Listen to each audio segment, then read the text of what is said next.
In the working-class town of Esplugues de Llobregat, just outside Barcelona, a boy was born on July 13, 2007, who would one day carry the weight of an entire nation's football dreams on his shoulders. His name was Lamine Yamal Nasriaoui, but the football world would come to know him simply as Lamine Yamal. His story begins with two families, two continents, and one shared destination. His father, Mounir Nasriaoui, traces his roots to Morocco. His mother, Sheila Abana, carries Equatorial heritage. Their son would grow up straddling these identities, a product of immigration and ambition, born into a country that was still learning what it meant to be modern, multicultural Spain. His very name, Lamine, is common across West Africa and carries Arabic linguistic roots, a small but telling detail about the layered identity of the boy who would become Spain's brightest star. There is a photograph that football fans love to point to, one that feels almost too perfect to be real. In it, a baby Lamine Yamal is cradled in the arms of Lionel Messi during a charity event years before either could have imagined their paths would cross again on the grandest stage of all. It was a fleeting moment, a coincidence of time and place, but in hindsight it reads like foreshadowing written by fate itself. Yamal's football journey started the way so many great stories do, on the streets and local pitches, where he first touched a ball and showed signs that he was different from the other kids around him. He played for a local club before he caught the attention of scouts working for FC Barcelona's legendary youth academy, La Masia. In 2014, at just 7 years old, he was brought into the fold of the institution that had produced Messi, Xavi, Iniesta, and so many others who defined an era of Spanish football dominance. La Masia is not simply a youth academy. It is a philosophy, a way of teaching children to think about football as a language, a system built on positional intelligence, quick combinations, and technical mastery learned so early that it becomes instinct rather than instruction. Yamal grew up inside that system, absorbing its lessons on tight, closely cropped pitches, learning to receive the ball under pressure, to see passes before they existed, to treat the ball as an extension of his own body. Coaches who worked with him in those early years often tell the same kind of story, a boy who was smaller than his peers but who never seemed intimidated, who processed the game a half-second faster than everyone around him, and who had an appetite for the ball that bordered on obsession. He wanted to be involved in every passage of play, every possession, every moment where the game might be decided. The rise from academy prospect to first-team footballer usually takes years, sometimes an entire adolescence of patient development. For Yamal, the timeline compressed dramatically.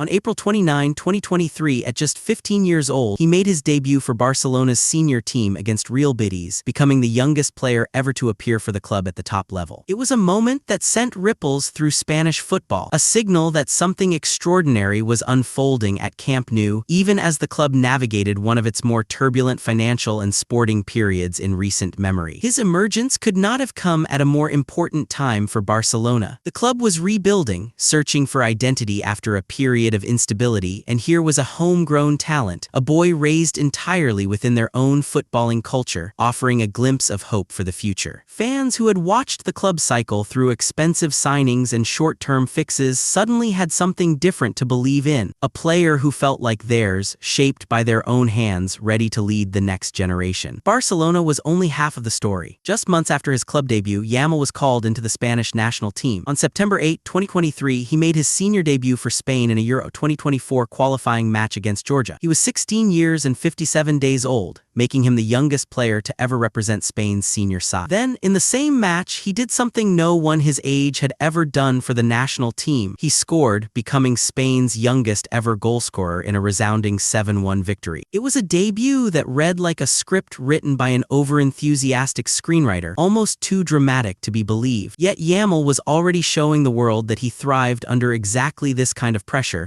that the spotlight did not intimidate him but rather seemed to sharpen his focus. What followed was arguably the defining tournament of his teenage years. At the 2024 European Championship in Germany, Yamal became the breakout star of the summer, dazzling with his close control, his fearless dribbling, and a maturity that belied his 16 years. He was named Young Player of the Tournament, and more importantly, he was instrumental as Spain lifted the Euro 2024 trophy, becoming European champions for a record 4th time. For a teenager who had only recently been playing in academy matches on tiny training pitches, it was a staggering validation of everything La Masia and his family had built around him. Off the pitch, Yamal remained tethered to the ordinary rhythms of a teenager's life even as his fame exploded. He continued attending school alongside his football commitments for a period, a detail that captured public imagination and reminded everyone just how young he truly was, even as he performed feats that players twice his age had never managed. Teammates and coaches frequently commented on his grounded personality, a boy who seemed unfazed by his own rapid ascent, still close with his family, still recognizably himself despite the noise growing louder around him. By the end of 2024, Lamine Yamal was no longer a promising academy graduate or a surprising breakout talent. He was a fixture of both Barcelona's first team and Spain's senior squad, a European champion, and one of the most talked about young footballers on the planet. But as remarkable as this rise had been, it was only the beginning. The years that followed would ask an even bigger question of him. Could he sustain this level, carry greater responsibility, and become not just a prodigy, but a genuine superstar capable of shaping the game's biggest moments? That question would define the next chapter of his extraordinary young career. There are shirts in football that carry more than fabric and stitching. They carry expectation, history, and the ghosts of everyone who wore them before. At Barcelona, no number weighs heavier than the number 10, the shirt worn by Ronaldinho, by Rivaldo, and most recently, for nearly 2 decades, by Lionel Messi himself. Ahead of the 2025-26 season, Barcelona made a decision that surprised even seasoned observers of the club. They handed that number to Lamine Yamal. Still a teenager, still growing into his body and his game. It was a symbolic passing of the torch, whether the club intended it that way or not. Messi had left Barcelona years earlier under difficult financial circumstances,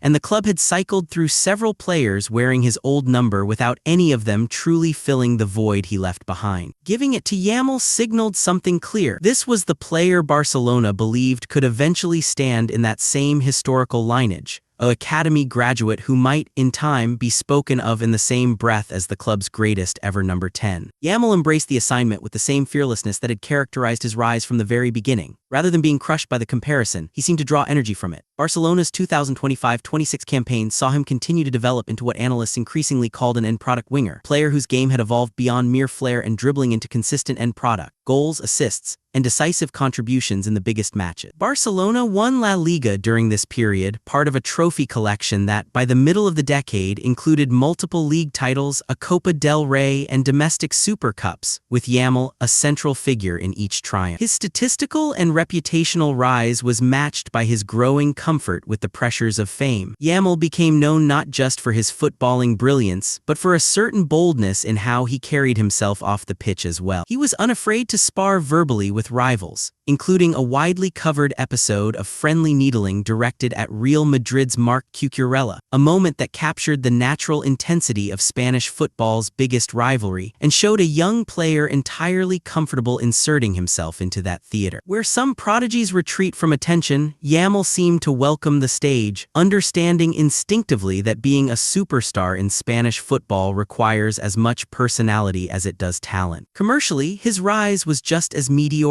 Barcelona and sponsors alike recognized in Yamal a rare commodity, a generational talent who was also authentically marketable, young enough to connect with a new generation of fans raised on social media, yet already accomplished enough to be taken seriously by football's old guard. His partnership with Adidas became one of the most significant commercial relationships of his young career, and reports placed his overall transfer valuation near €190 million, a staggering figure for a player still in his teens. Barcelona, wary of losing him, had inserted a release clause reportedly near €1 billion into his existing contract, a number so large it functioned less as a genuine transfer valuation and more as a statement